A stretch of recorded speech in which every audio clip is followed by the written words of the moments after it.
Bismillahirrahmanirrahim.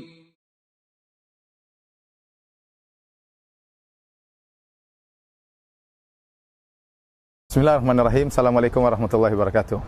Para pemirsa yang dirahmati oleh Allah Subhanahu wa taala, kita sekarang sedang berada di sebuah masjid yang nama masjid tersebut adalah Masjid Jami' Al-Imam Syekh Muhammad bin Abdul Wahab, yang artinya adalah Masjid Jami' Al-Imam Syekh Muhammad bin Abdul Wahab rahimahullahu taala. Suatu nama yang tidak asing bagi kita, bahkan kaum muslimin di tanah air, yaitu yang kata orang adalah Wahabi.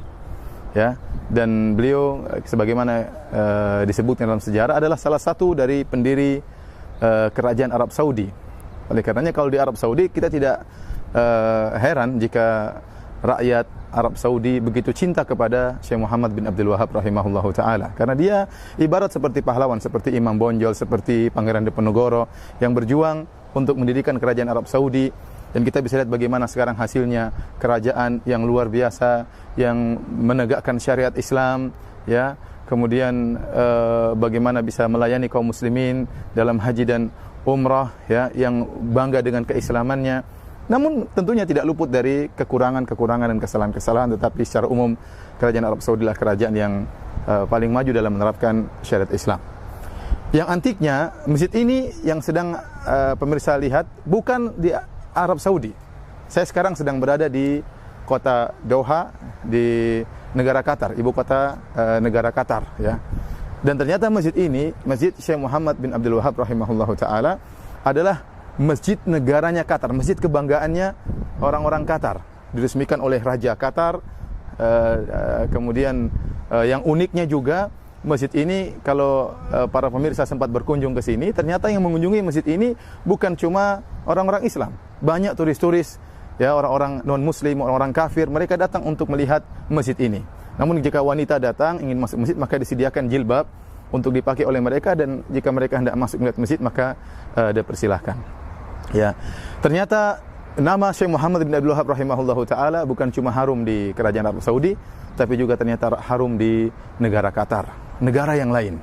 Kenapa? Karena tentunya tatkala mereka membangun masjid dengan nama Syekh Muhammad bin Abdul Wahab rahimahullahu taala, menunjukkan mereka merasa Syekh tersebut punya jasa, ya, Syekh tersebut punya jasa terhadap negara yang lain selain negara Arab Saudi. Mungkin dari sisi keagamaan, ya, mereka mengenal sunnah Nabi SAW, mereka mengenal indahnya ajaran-ajaran yang diserukan oleh Syekh Muhammad bin Wahab rahimahullahu taala, dan kita tahu bahwasanya Syekh Muhammad bin Abdul Wahab rahimahullahu taala tidak menyerukan kecuali di atas Al-Qur'an dan sunnah Nabi SAW dan pemahaman para sahabat. Dan dia juga tentunya tidak maksum. Dia punya kekurangan, ya. Wajar sebagaimana ulama-ulama yang lain punya kesalahan, ya.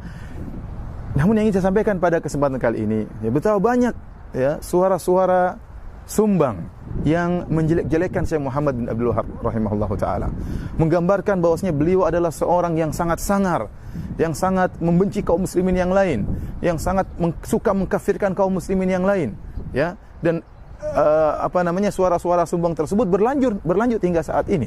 Betapa banyak dai-dai yang menyeru kepada sunnah dituduh sebagai orang-orang yang suka mengkafirkan kaum muslimin, yang suka seakan-akan hobi untuk menumpahkan darah kaum muslimin.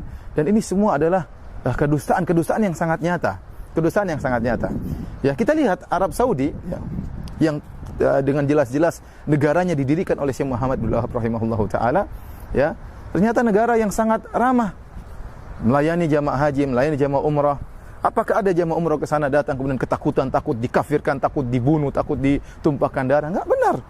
Bahkan bagaimana kerajaan Arab Saudi sering memberikan bantuan kepada kaum muslimin di tanah air, di Aceh, di mana-mana, ya, tanpa memandang mereka mazhabnya apa, dibantu. Ini kaum muslimin mereka bantu, bukan cuma Indonesia yang dibantu, di Palestina dibantu, di Suriah dibantu. Padahal berbeda mungkin pemahamannya. Ya, kalau mereka mengkafirkan, ngapain bantu orang kafir?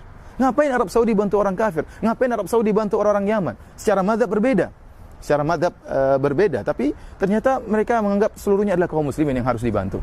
Seluruh kaum muslimin yang harus dibantu, baik di Yaman maupun di Suriah maupun di Palestina, dan bahkan juga di tanah air kita yang kita cintai, tanah air Indonesia. Demikian juga lihat negara Qatar yang mereka rakyatnya mungkin berpemahaman seperti pemahaman Syekh Muhammad bin Abdul Wahab rahimahullahu taala, ternyata juga tidak mengkafir-kafirkan orang yang datang ke sini, bahkan turis kafir saja boleh ke sini.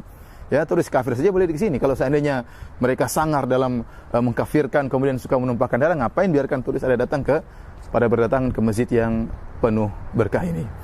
Ini adalah gambaran yang menunjukkan bahwasanya ternyata dakwah Syekh Muhammad bin Abdul Wahab rahimahullahu taala ya menebarkan rahmat bukan cuma di kerajaan Arab Saudi, bahkan di negara-negara tetangga yang mengerti betul akan dakwah Syekh Muhammad bin Abdul Wahab rahimahullahu taala. Yang jadi masalah para pemirsa yang